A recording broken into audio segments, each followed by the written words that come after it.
Hey, good afternoon. Welcome back to another Network and Chill. I am your co-host Chris Red, joined with Ricky Mason today.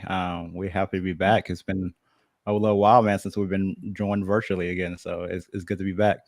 Yeah, man, definitely. Excited today. Kicking off a great little series with women in VC, and we'll be joined by a great guest, Raechele Samlls.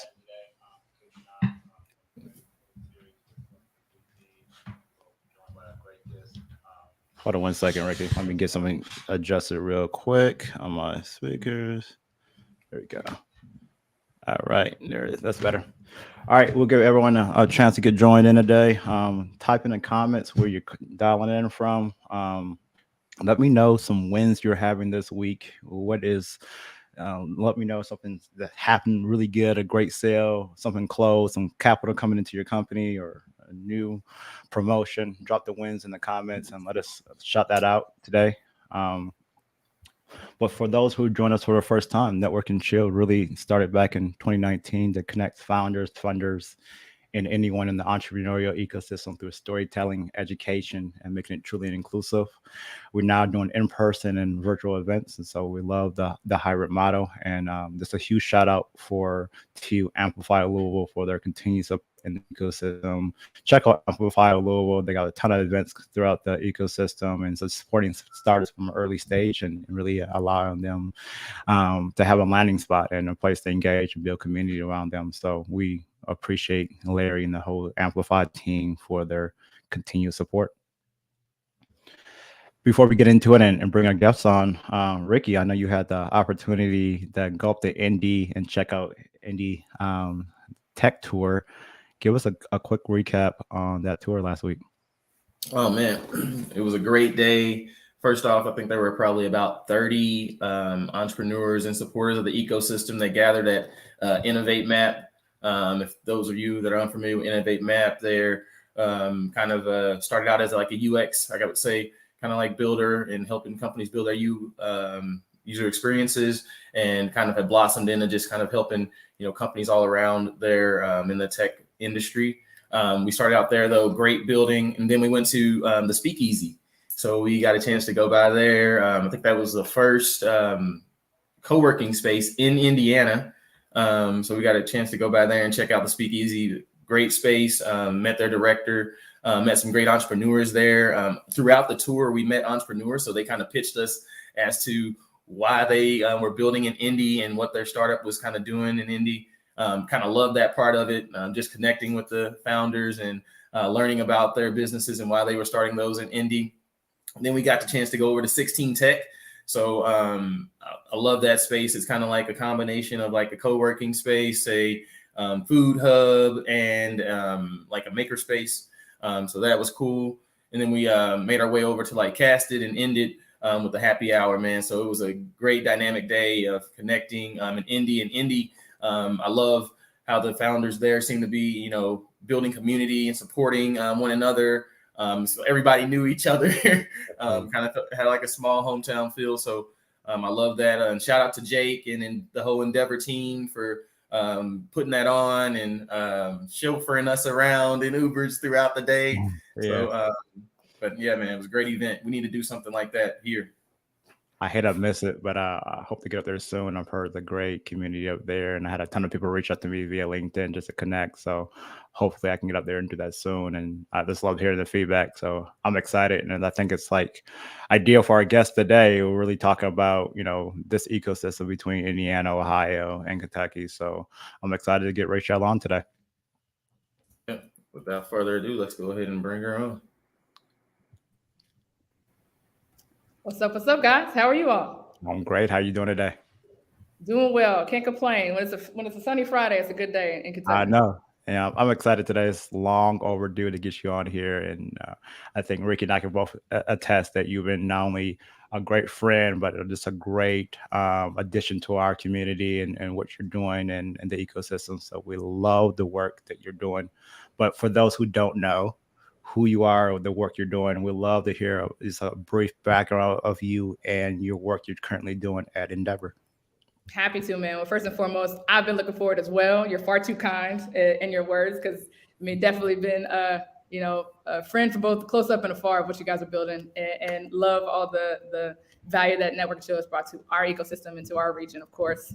But yes, I happy to share, a quick kind of, background on me, and then of course, maybe from a high level, share a little bit about Endeavor and kind of what we do. So. Prior to Endeavor, kind of a lot of my kind of background, or I would say, journey to venture into the entrepreneur ecosystem was pretty atypical. I would say, non-traditional in every sense of the word. So originally from a small town about 30 minutes outside of Louisville in Shelbyville, was kind of, raised by, parents who were bivocational. So they were pastors at a local church. A day. And so I got bit by the bug early around community building, around, kind of enriching community and being, very plugged in and active. They also were entrepreneurs themselves. So I came from parents who had a small kind of private practice in mental health and were therapists by trade. So both, entrepreneurship and community building was just early things for me in my journey, in my career. Was a athlete growing up, and so got the opportunity to get afforded a scholarship to play in college, to play basketball, and so kind of played D1 collegiate ball for two universities. First university was Marshall University. Second one was Eastern Kentucky. That's where I definitely got a chance to learn a ton about business around entrepreneurship, and more specifically got my MBA there to really try again to delve more into business operations, really into marketing and integrated communications was my specialty, my focus. But all to say, this was coming off the heels of kind of 2011, 2013 timeframe, where getting that first kind of start was a bit tough. And so got a chance to come back home. My parents said, hey, you did a lot of great projects and case studies in your MBA program. Put some of that to work here at our company. And so my early kind of skill set and really kind of honing around, business support came through that time of working at my parents' company. So I did, business operations, strategic, business development, strategic partnerships, again, like just really got the ops kind of skills and got a lot of training ground around supporting our team at the time, which was a group of therapists as well as community developers and community liaison folks. That brought me back to Louisville, by way of coming back home. And so also got plugged into the startup community at the time, and would really try to, through the community liaison work that I was doing in my mom's company, learned a ton about kind of the resources that was to bear for small businesses, for specifically inclusion founders, right? So my mom being a women-owned and minority-owned company, really trying to find out what resources were there, and also started to see, again, some of the gaps there, right? Some of the opportunities in which companies could really kind of grow and scale. One of those being capital, right? So dove a ton in what opportunities and resources were there for her company, as well as so many other companies in our region. And so fast forward to from there, I got a chance to, kind of do a little side gigging on my own. I had a marketing, kind of digital marketing kind of agency called Greater Works that worked with companies like my parents, inclusive founders, specifically founders of color, women entrepreneurs that were looking to try to, expand and grow, help them tell their story, but also became this kind of known connector to say, hey, you need this too? Go talk to this person. You need that too? Go talk to that person. Fast forward to then being afforded the opportunity to work with an entrepreneur center. At the time was called 1804. It was kind of like the front door essentially of entrepreneurship, helping entrepreneurs from idea stage and beyond to get that first kind of wave of support and resources. I focused at that time on inclusive entrepreneurs, and so delved a ton around resource creation, value creation, and access to capital. And learned a ton, I would say, not just from the again, like kind of small business or really type of enterprise standpoint. That was my first kind of foray into learning about, again, tech entrepreneurship, tech ecosystem, and learning all about what venture was, what financing and capital strategy was. Yeah. Then, of course, had never had heard about this organization called Endeavor before, but knew a ton of the entrepreneurs that made up the network here locally. Because a lot of the entrepreneurs that were part of Endeavor at that time would come back and mentor our companies. They would be the speakers at our startup grind events, and just did a ton of giving back and a ton of helping other companies. So I thought that was super cool and fascinating, but kind of still didn't quite know what Endeavor was. And so got afforded the opportunity to come on the team, 3 years ago, right? And then have been at the Endeavor company, at the Endeavor office here for the last 3 years. And boy, did I learn the breadth and scope of what Endeavor, the organization, is part of, and specifically how the entrepreneurs of our region are part of that global impact. So yeah, that was like, I guess long-term version, of course, of the journey here. But quickly, I can kind of share a bit in terms of Endeavor, the organization as well itself, and I think it kind of be with companies. So I think it'd be good to hear if like those who don't know like the Endeavor organization, like right, and really knowing not only the organization, but kind of like your area of focus and really highlighting, this region specifically around Indiana, Ohio, and Kentucky. Absolutely. Happy to. So the organization Endeavor globally, it's been around for about 25 plus years. We call ourselves the leading global community that selects, supports, and invests in the fastest growing companies around the world. And we specifically kind of have a geographic focus on overlooked markets, emerging markets and flyover cities, really around both the US and abroad. Today we kind of stand at 40 markets around the globe and 8 US markets kind of across the US. Was originally started in 97 with this, we're talking about 1997 here. So it was pretty crazy to think and contrarian to think that, awesome entrepreneurship and innovations everywhere. But now, kind of in our 25th plus year now, we know that to be true. And, beyond that, stand at 2,000 plus entrepreneurs around the globe, all of which who, of course, collectively did about 24 billion in revenue in the last year or so, and employ about 3 million people around the world. Wow. So the companies that we focus on, the companies that we really grow and support are those high growth, high potential companies that are looking to get to, very significant scale, that are pushing the envelope on job creation, on wealth creation, and to be that kind of proof point, right? That inspiration point that, high growth can happen in this particular market. Absolutely. And so, globally, that kind of makes up our network. Regionally, our kind of regional shingle is one of 8 across the US. Our Endeavor Midwest office focuses on Kentucky, Indiana, and Ohio.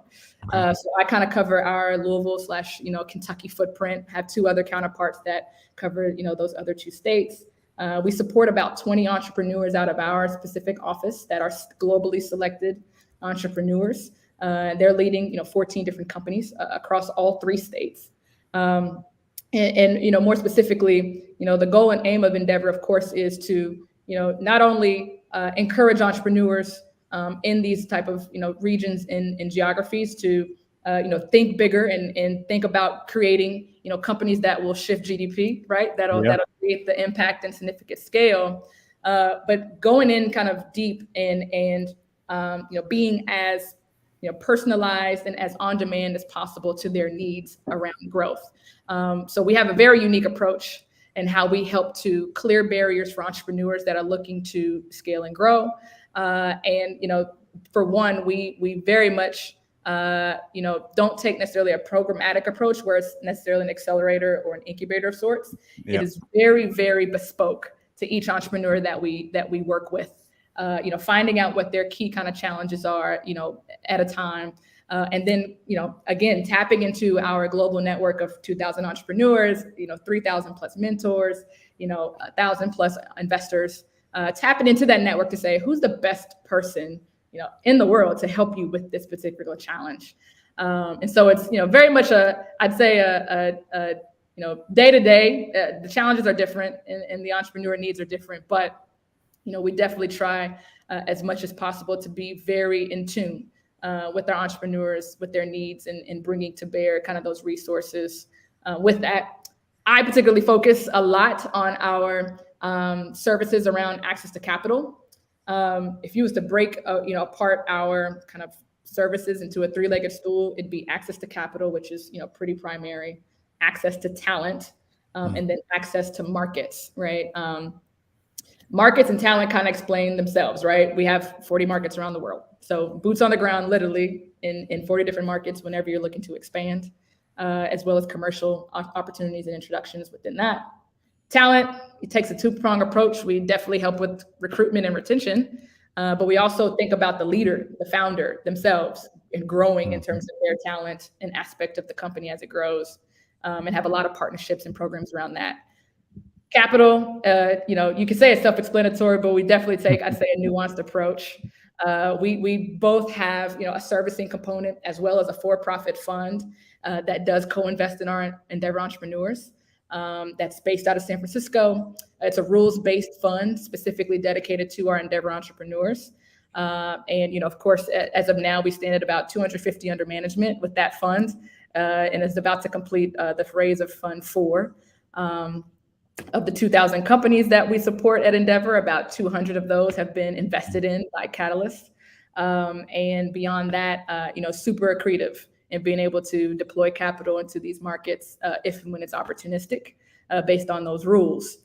The other piece that I very much focus on a day-to-day is our mentorship program around capital. It's the Mental Capital Program.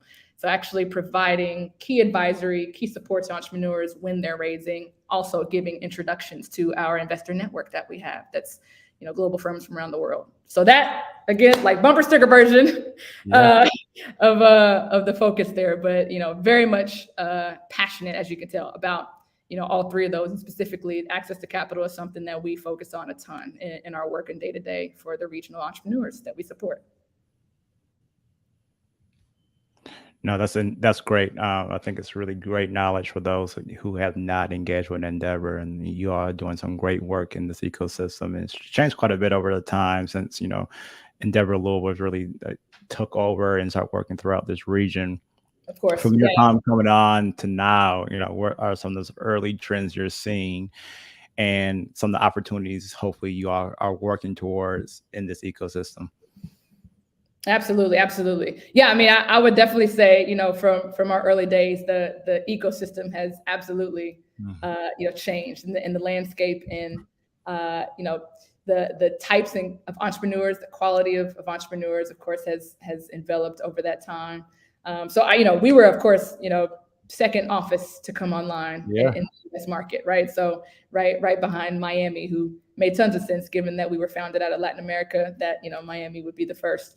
But even since then, I think what we've seen kind of across the region, what's happened both here in Louisville and across the 3 states that we support, is very much a dynamic in which incredible innovation and incredible entrepreneurs are finding and like it's almost like they're coming to the fruition of actually finding these market gaps that have been overlooked for a number of years, right? So, you look at across those 3 states and the particular verticals, the industries that entrepreneurs are looking to disrupt.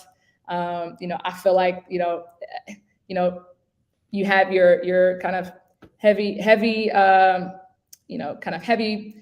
focus on software always with any market. But when you kind of, take a step forward and look a bit deeper, healthcare, is one of the, main verticals. You got, agriculture, of course, which is huge here, logistics, insurance, F&B, consumer. I mean, it's kind of, if you, for folks that maybe aren't familiar, right, with the Midwest, with Middle America, or with these kind of markets, they'd be surprised to see the variability of opportunities and the ways in which entrepreneurs are even thinking in terms of bringing more solutions and more opportunities to some of these kind of existing markets. I also think that a lot of the legacy industries, I think, that have may haven't seen much disruption or much innovation in the last years. I think that for me is something that I think is a strong point and a strength point for the Midwest in terms of companies and entrepreneurs that come from those industries and are looking to create more innovation and disruption. Things like manufacturing, right? Things like, again, like industrial, things like, within aerospace, within in aviation, or within, a lot of, I would say, just, construction, right? Markets that, again, legacy in the sense of, how long they've been around, but huge market opportunities, like, how much they impact GDP and how much they impact our economy. And so that to me is kind of like, again, a strength point, for companies that kind of make up our region, companies that we're seeing across our portfolios and across our pipeline. And so, I definitely feel that our region is very much on a wave right now to really kind of stand out. Not only just, again, from the type of innovation that we're seeing, but given kind of the market dynamics right now, they have a really sizable opportunity to win through. So yeah, that's high level.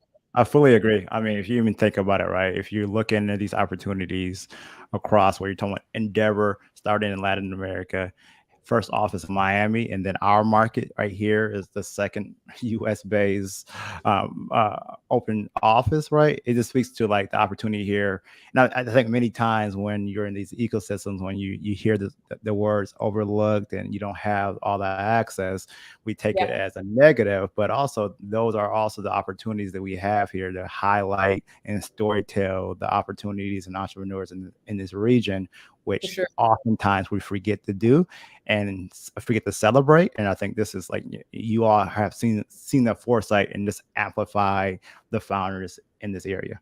For sure.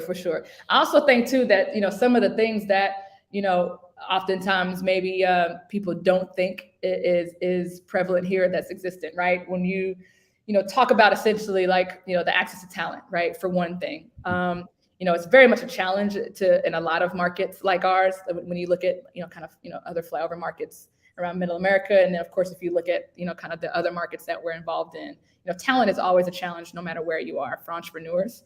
But I think, seeing kind of, with our office, right, being around for a little while and seeing the different kind of exits that have happened across, all three states, within, Indiana, within Ohio, and even in Kentucky, this kind of, I guess, bubble of talent of innovation entrepreneurs that have now maybe seen their first or second time over of, either exiting a company or, working, employee number 2, number 3 in some really, strong companies. They're not only, available, but they're coming back, right? They're boomeranging back to these markets to really want to, get their next time at bat, right? Or to, give back and start to invest in other companies and to, bring more opportunity. That's something that's happening. I would say maybe, a lot due to the impacts of the pandemic. We, saw the kind of, disparate talent immersion that was happening. But the community itself, I would say, amongst, entrepreneurs that have seen that type of experience point, that have built a company, been able to exit, and or that have just had successes. I think that community is starting to really congeal in a really dynamic way, to where the access to key talent, or the access to key investors, entrepreneurs really opening their Rolodex to others, right? That sort of give back nature is the very thing that helps to envelop a innovation ecosystem, right? We've seen this and has been able to measure this at Endeavor across the 40 markets that we reside, and have an actual department that does these really cool network maps to kind of talk about how connectivity is the very thing that helps to create a robust ecosystem. And it's just exciting for us at Endeavor to see that, to not only start happening, but to see it happen more and more. So bringing that density essentially of entrepreneurs that both that are kind of like in that early innings of scale and really starting to see sizable growth, as well as those entrepreneurs that got the t-shirt and mug and can tell you what to do and what not to do, right? You're starting to see a lot of connectivity of entrepreneurs, which is very much what you want to see, and to start seeing those entrepreneurs to start to care, to take out time, take that coffee with that other entrepreneur, look for the opportunities to really, connect them with, other investors, or connect them with people that help them along the way. That's what does it, man. That's what builds an ecosystem to make it as robust as it can be. So. Yeah, and I think that's one of the huge things that I heard, like even reaching back to the tech tour, was, everybody had some type of connection or tie back to the area, the region. Yes. And the areas that we've kind of visited around in different ecosystems, we see that the ones that are being supported, it's usually someone had an exit, or a couple of people have had, nice exits, and they come back to a region where they, grew up, or a family member kind of lived, or they were drawn to. And that's kind of where you see that spark start to happen. So I think, like you said, we create that density. We get more founders in all spectrums of the ecosystem. And but also, I think that's getting our businesses that are kind of already a part of these ecosystems to be more founder friendly and open to working with, younger startups, and taking that risk along with, some of these startups on smaller projects. So I think in all these ecosystems, we could do some really good grooming of our, our executives of kind of our larger entities on how they can kind of incubate and start programs where they're working with and supporting, these early stage startups, because that's kind of, where that growth, you need those contracts. Like we talked about capital, investment, and we kind of seen how that's kind of changed over the past year or so. And, but those contracts, that doesn't change. That capital actually, is going to go to that business and help them build their product and get the proper feedback. So that's one of the, I think that's really huge. Like you said, that connectivity and using that network to help those founders. Oh yeah, always, man. The best form of capital is from your customers, always. Right? And I agree, Ricky. I really think, like, oftentimes, sometimes folks that, I would say, like, folks from those corporations, or people that are maybe considered outside the tech ecosystem, really should see themselves as a part, right? Like, I guess what I'm getting at is, being able to, encourage folks, that either, work inside those types of corporations, and or people who are kind of on the fringe, that are, small creatives, small developers, folks that really want to, create. I think, those are, additional nodes to the ecosystem that are super, super powerful, that are really, really helpful. Becoming an entrepreneur within your corporation and being able to, create kind of, net new opportunities is important. It's also important if you, have a department, right, that, has a challenge, and instead of, maybe creating internally, thinking about the next startup, or thinking about other entrepreneurs that are working on that same problem and challenge, and being able to leverage those opportunities and relationships. Like, it's the nodes of communication that really turn the curve for more to happen. And kind of swinging back to the capital conversation, right? Like, I think, having, we definitely strive to ensure that from a capital standpoint, one, that more nodes of connection are able to happen, because we do know for a fact, right? I mean, fundraising generally is hard, period, regardless. Every entrepreneur will tell you that it's never fun. It's not easy. We can even go in, of course, later in the conversation, of how much harder, being where the market is today, that fundraising will become. But, as much as possible, we see our role at Endeavor as kind of trying to be that kind of convening mechanism, right?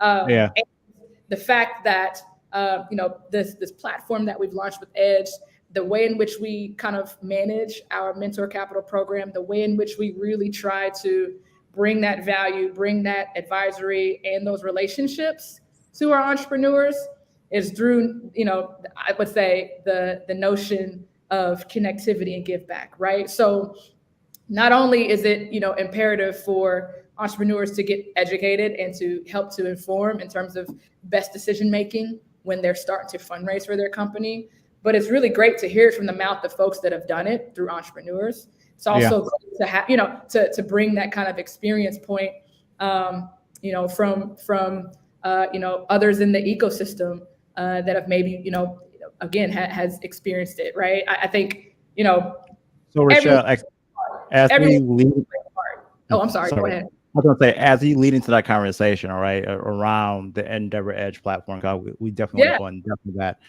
of course. You were talking about the piece. I don't want to lose that because I have some comments I have some questions and comments around that Of piece course. on connectivity, right? And oftentimes I'm hearing specifically more in the Louisville market, we are not founders are not feeling to have the connectivity or connections or collisions they may have in Indy or Yeah. in Cincinnati, and maybe we're just a little bit behind.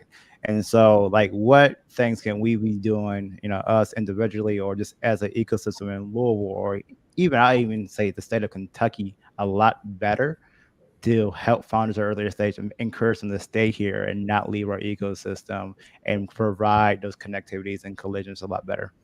No, absolutely. I mean, and spot on in the sense that, like, I mean, I can I can definitely attest to hear folks concerned on that or challenge on that.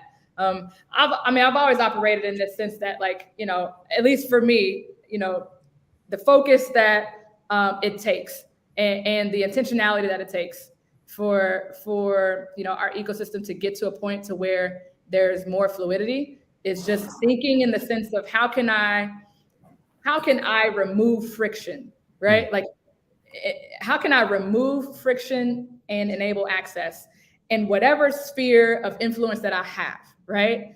And if you take that approach or that thought process or that mindset really into the space of encouraging and helping entrepreneurs, I think that would help everyone. And I'm trying, it's hard to give a blanket answer because everyone has a different perch. Everyone has a different set of connections and access and ecosystem, impact. And more specifically, especially when it comes to capital, dynamics, it's tough, right? Just in the sense of how you could be helpful based on each company. I mean, I think the kind of, I wouldn't even call it secret sauce. It's really not. I think the way and approach in which Endeavor approaches kind of connectivity is how can we remove friction, right? And even beyond that, how can I enable more access? If you was to nail and drill down the value add and the value proposition of Endeavor, it is that removing friction for founders so that they can save time and enabling more access so that they can get to the right person when they need it, whenever they need it, right? And so with that thought process, I just think from founders all the way through to funders in our ecosystem, all the way through to kind of business leaders, champions, creatives, and I'm trying to call them all out of folks that are important within our ecosystem, right? Our big co-providers, our service providers, the team members even in these companies that are working at our startups. Anyway, I think the way in which Louisville, specifically the way in which Kentucky can get better is not thinking so much of, we have restricted resources, that we had limited resources, or that there's, that we have so little that we shouldn't share, right? Or that there's this, scarcity mindset. And so because there's scarcity, I have to be very selective and very, picky on who I help. No, I think there's beyond more resources than there's more than enough, available, right, for folks to be supported.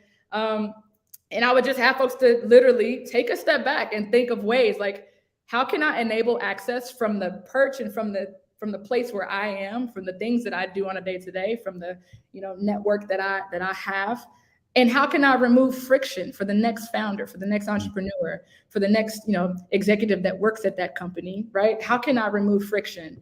And having that kind of, again, just forward approach, that give back mindset is really will enable more founders, more entrepreneurs, more connectivity, more opportunity. Again, I don't want to get too lost because I know we have stuff to chat for today. Access and fluidity. Access and Yes. fluidity. I love that. Yeah, I mean, man. that's everything. And then really realizing operating out of an abundant mindset and really tapping in not only here, but tying people to your network outside the city as well. I think it's a huge, right? If we all do our small little piece, we'll see momentum and that even open up bigger doors for all entrepreneurs in this area, in this region. For sure, for sure. And I'll get like my last little soapbox piece on this too as well, man. I mean, it's like I also think too as well that conversations are great, right? Like in terms of we do a great job in Louisville of the events, side of things. We have more than enough events than folks can imagine of convening and coming together. So and I think for years Louisville has been great with that of having that down, right? Of creating those opportunities for collisions, right, to happen. I think on the flip side of that, it's the aftermath, right? What are the value opportunities that we can help create after we hang out, right? Like after we meet, and being intentional about that, right? Yeah. Specifically, of course, when it comes to kind of our overlooked founders, right, in our ecosystems, and really from a diversity standpoint. I mean, we've seen the numbers of what's come out in this first quarter of the lesson, the lessened capital that has come about based on the squeeze that's happening from the market. And so, I mean, intentionality, man, being intentional about the opportunities that you can present or that you can bring.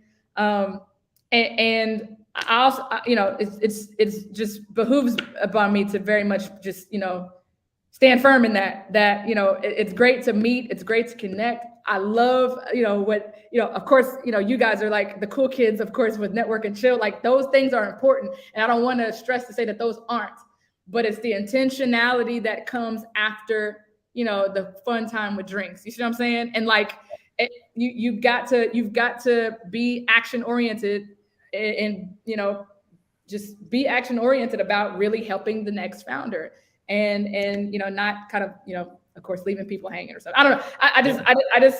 I very much think that there's an opportunity, right, for our market to get better at that. I also think that there's a moment in the sun right now for our market, and in order for us to not only have entrepreneurs to want to stay here, but also bring that attraction factor for other markets, other entrepreneurs to want to do business here. We want to make sure that we have a give first type of ecosystem, and an ecosystem that, again, just doesn't want to know where you're from, what high school you went to, and your family, but really wants to give value to the entrepreneurs, the incredible founders and people who are coming into our ecosystem, because that's actually a trend that's happening as well too. So sorry, I know I keep going long, but that's my stee on that. Man, I want to add just two things to that also. But I think one thing as a founder, what I realized is a lot of people, they want to get into the room, but they also don't know what to ask, or they don't have a proper ask when they get into the room. And then even if you have this huge network, they don't know who within that network that they need to talk to get what they're looking for. So I think that those two things are kind of two sides that need to be worked on from an entrepreneur standpoint. You need to have your ask and know what you need and who can give you what you need. And from a supporter and investor standpoint, then you need to be seeking those people that can give your entrepreneur what they need. And that's how you can add that value. So I think that we need work on if we get a little bit more work on both of those sides, then I think we can, make that work a lot better, even just within our city, our state.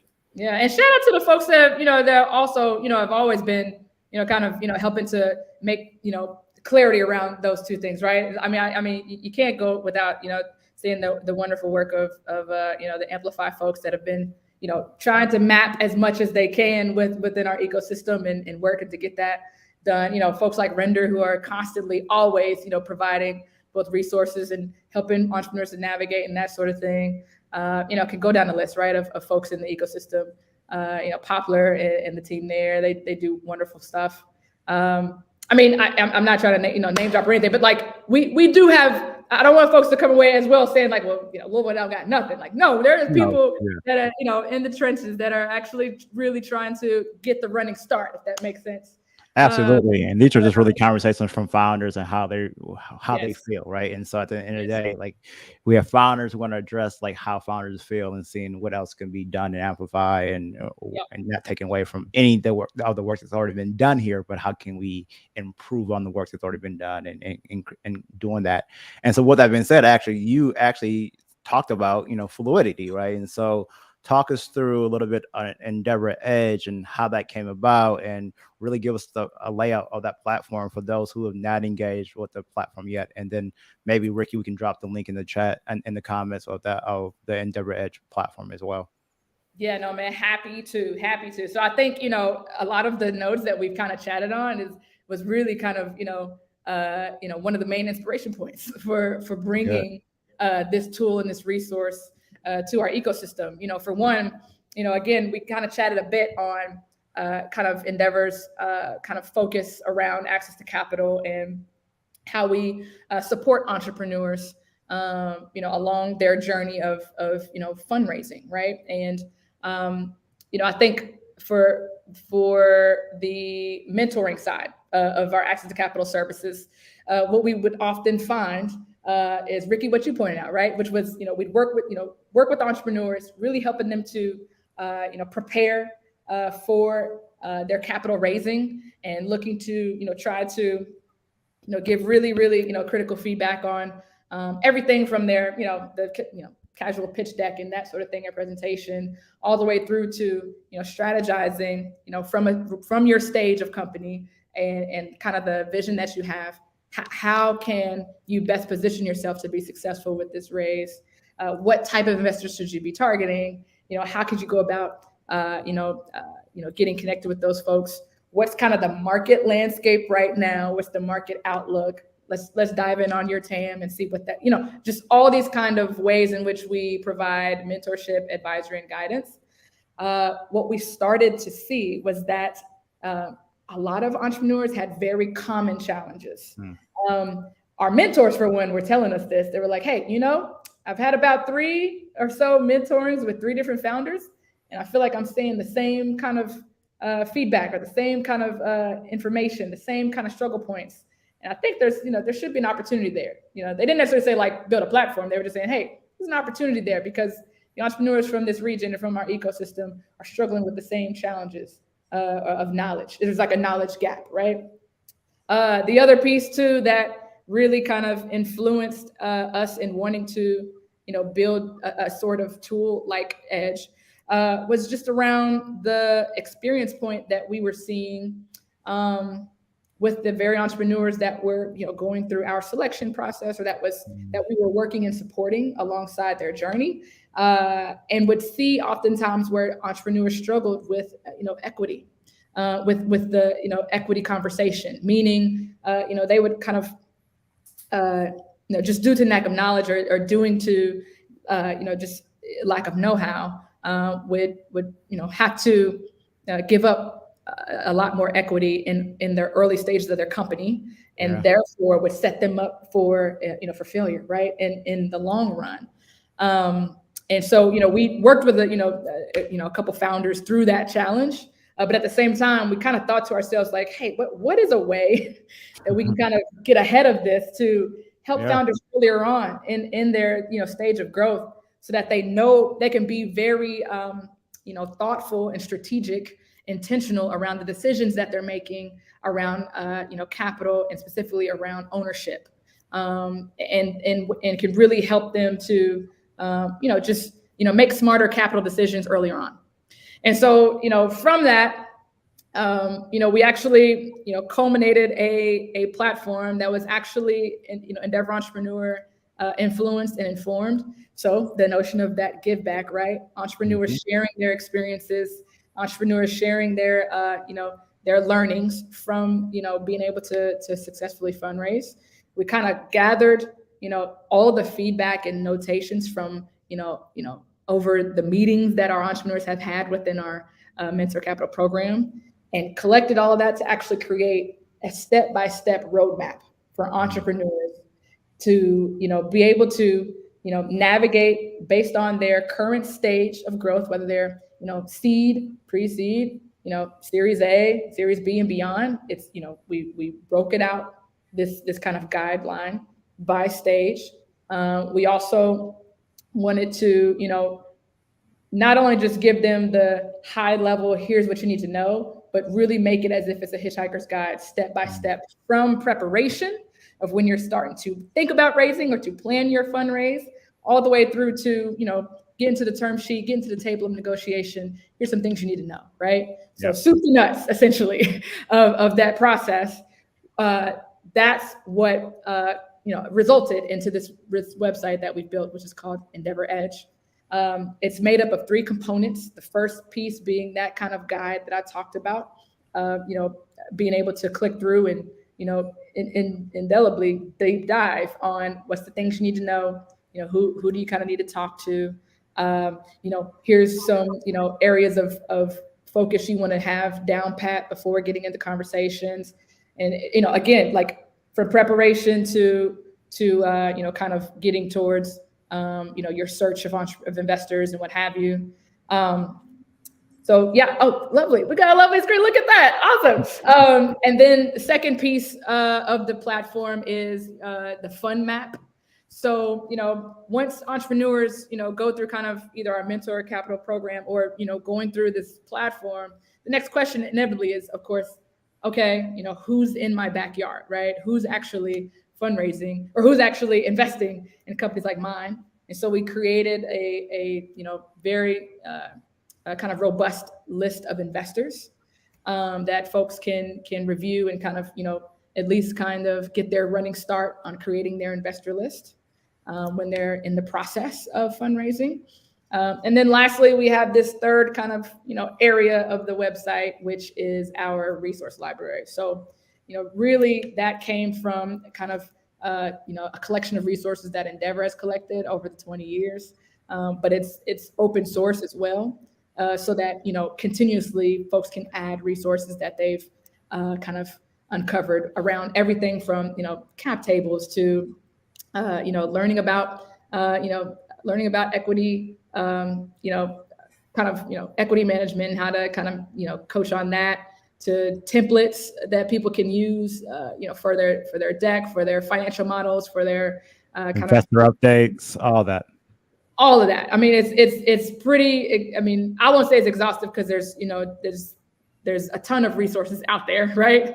But that was the goal, right? The whole point and goal of the platform was to create kind of like that one-stop shop, because resources are so disparate across online, across media. We wanted to create like at least a first place to search, and then again, like all of the information from the guidebook are from the learnings of entrepreneurs, and so we're really excited because this is an inevitable example of give back, of entrepreneurs sharing their their experiences, and having entrepreneurs being able to give that to other entrepreneurs on their way. I think to date we have quick kind of just wrap on the platform. We have about 500 users right now on the platform. I'm super excited about that. Across, of course, both US and a couple of our other markets that we have Endeavor offices in. One of the things that I did actually do when I went to Mexico City was to share about our work around Endeavor Edge and around the tool and how we kind of went about creating that. Super exciting that that's now got legs, and I think a number of our offices want to use Edge and kind of leverage that as a tool. The biggest, I think, exciting point I would say about our platform since we've launched it is the fact that we've seen feedback from so many entrepreneurs that have said, man, two things we've heard. One is, I can't believe this. We finally have something like this. This is what I've been needing for the last, whatever year since I've been working on my business. Or we've heard from our, from later stage companies, man, I wish I had this when I was first starting, right? Like, this is amazing. This is a great tool. Yeah. Entrepreneurs should take it upon themselves to get acquainted. So yeah. I love it. Totally free tool and resource. So head over to edge.endeavor.org and go get your account and dive into the tools, resources, review the fund map. I think it's hugely beneficial for a company at this stage. I know time goes so quickly, Raechele, so we have a few minutes left, but a few things like you're only when you're having fun, I know, only when you're having fun. You're talking through a little bit around the pieces of the Edge platform, but also like a lot of the pieces, like you always come back to it where most founders are going to talk about access to capital, right? Or best, so you kind of touched on that cap table. It's so important at the very, beginning of your first raise of your fund, of your for your company. But also, I wanted to tap into a question as well that we had from Jeremiah Chapman. Really, is how have you seen What's up, Jeremiah? Yeah, shout out to Jeremiah. Shout out to Fresh Fry. How have you seen entrepreneurs best activate their investor network for other entrepreneurs in the ecosystem? How do you give back that way? How have you seen entrepreneurs do that in a way that's healthy and helping other entrepreneurs raise capital?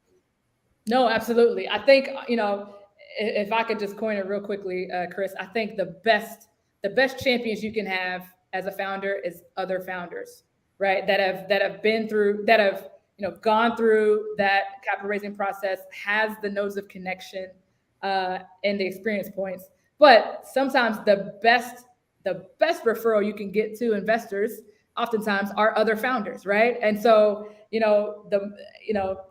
that question is spot on, and I'm glad folks like Jeremiah and others who have done this, right, for many years, that support other entrepreneurs by not only sharing their experience but opening their Rolodex, right?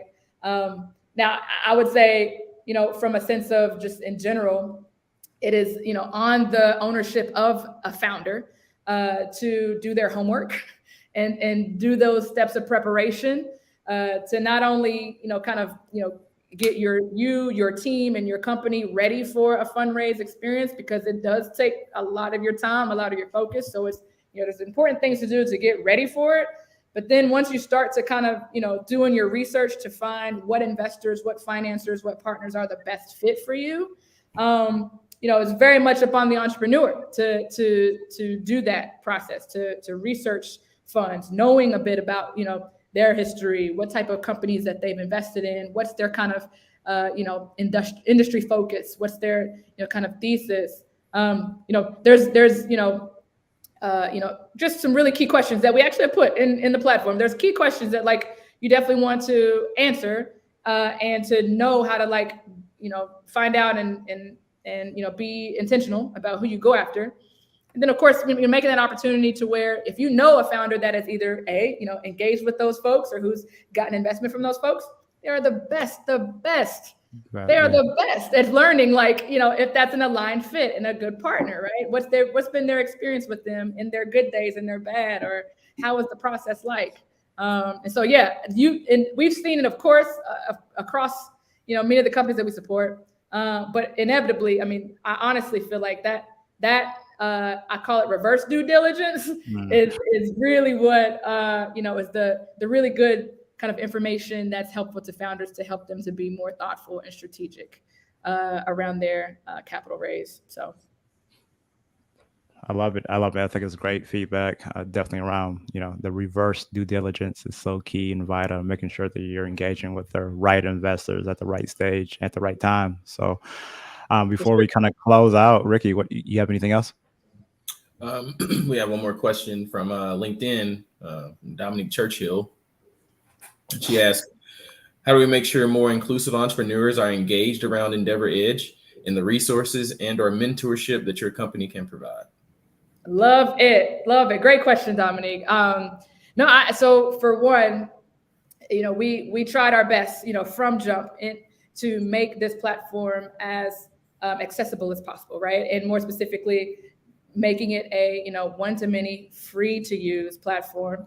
So, for us, very much as much as folks can share the platform to founders that they know in their network, that's exactly what we want and what we, intend for the tool to be used as a free tool to share. In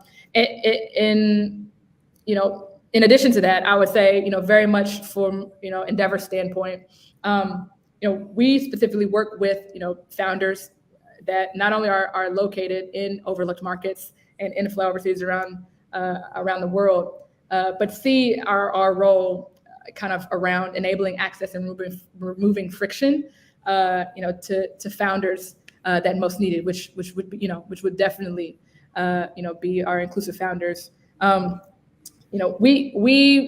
would say best way is to, of course, send people our way so that we can be helpful. I think, you know, the way in which our team operates might be a bit different from other Endeavor offices. So I can't speak for all Endeavor offices, but myself and my counterparts who are located in Indianapolis and Cincy, we are so passionate about entrepreneurs and founders, whether they're an Endeavor fit or not. You know what I mean? Like whether it's the company that, you know, we can inevitably see to be a part of, you know, our Endeavor ecosystem, we absolutely want that. And or even if, you know, entrepreneurs aren't necessarily a line in focus for us, we don't just say, oh, well, good luck, you know, good luck, kid, you know, do your thing. We want to be as helpful as we can because we know that we're a long-term partner for our ecosystem in the Midwest, right? We see Endeavor's role as to be as much of a you know, a value add to the ecosystem. And so if you know, companies are fit or not, we want to see them succeed. I say all that to say, reach out.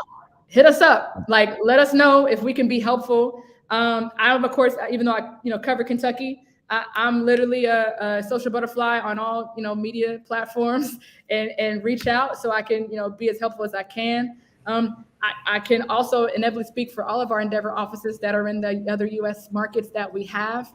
You know, Endeavor's role and goal is to, you know, help to create, you know, high impact innovation in the markets that we reside. And you know, making sure that inclusive entrepreneurs are a part of that high impact innovation.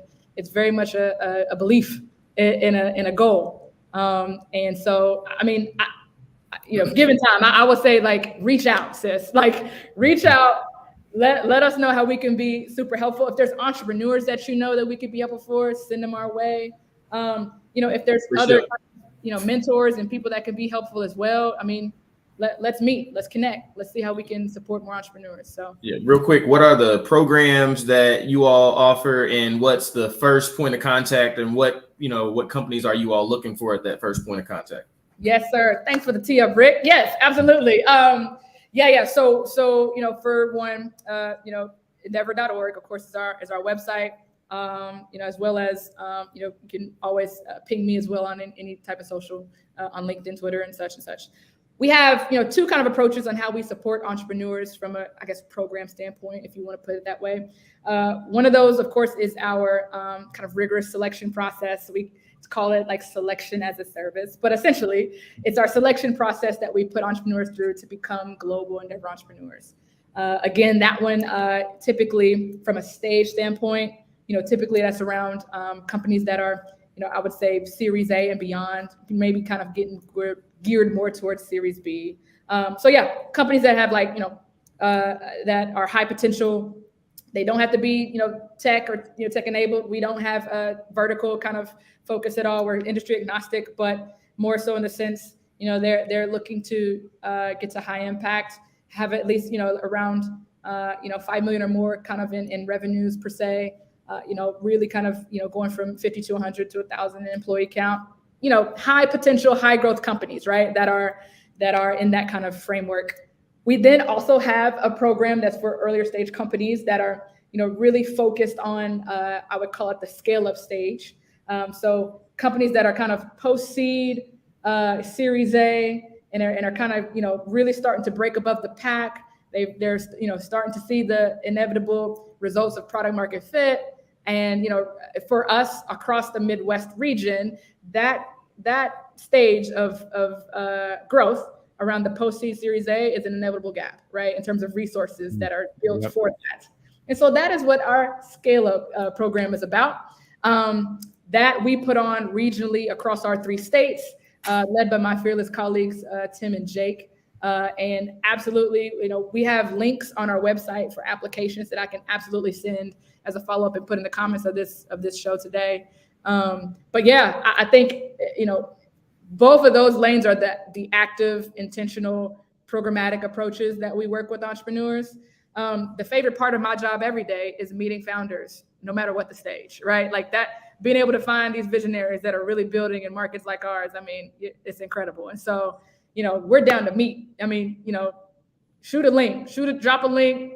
I'm telling you, Chris will tell you, Ricky will tell you, hit me up. We want to be supportive as much as we can for entrepreneurs, because you're inspirational already. Trying to build a company and you know, grow and solve problems in the markets that we reside. It's incredibly visionary. So we want to be as supportive as we can so that the ecosystem can continue to grow. Well said, and a perfect way to close us out today, Rachel. We appreciate you. We appreciate your passion and the work you do in the ecosystem. Super insightful. I love the information, and so we are so glad to have you today and join us. And like she said, she's serious. Connect with her, hit her up, reach out. Hit me and Ricky up as well. We can make a connection to you as well if that's helpful.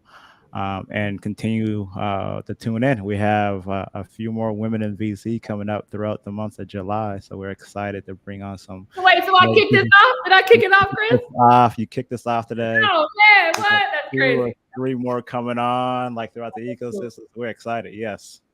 Cool. No, guys, thank you. I mean, again, too kind on the opportunity for even allowing me the opportunity to even be a part of the show, man. And even beyond that, I mean, super optimistic. I mean, our region has so much ahead of it that it's unreal. And beyond that, I'm super optimistic. I'm super bullish about what our founders are building and what our ecosystem is showing. So happy to be a part. Thanks a ton, guys. I really appreciate it.